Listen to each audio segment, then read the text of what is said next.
Have you ever walked away from a conversation feeling strange, but you couldn't explain why? Sometimes people don't show hate directly. They hide it behind words that sound normal, polite, even casual. But the tone feels off. The energy feels cold. Note, no changes are needed in Chapter 2 for your command. Sophie as Joanna will be added in Chapter 3 as requested, with a distinct voice and appropriate pacing. One of the biggest red flags is when someone constantly says, "I'm just being honest." At first, it sounds harmless. Honesty is good, right? But, pay attention to the pattern. If their honesty only highlights your flaws, your mistakes, your insecurities, that's not honesty. That's disguised hostility. Real honesty builds you. Secret hate tries to shrink you. Another phrase to notice is, "Wow, I didn't expect that from you." It sounds neutral, but honestly, it often carries hidden judgment.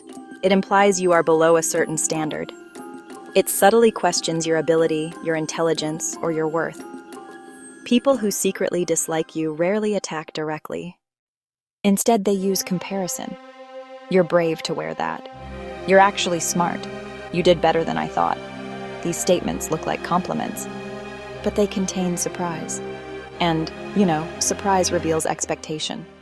Low expectation. Psychology explains this as passive aggression. Instead of expressing anger openly, a person releases it through subtle verbal jabs. This allows them to maintain a clean image while quietly lowering your confidence. Here's the truth. Someone who respects you doesn't need to disguise their words. Their feedback feels constructive, not cutting. Even criticism feels supportive, not sarcastic. If you constantly feel drained, small, or second-guessing yourself after talking to someone, trust that feeling.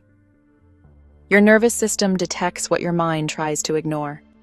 Not everyone who smiles at you supports you, and not everyone who says they're honest is your well-wisher. Sometimes, hate whispers. It doesn't shout. And the moment you recognize it, you take your power back.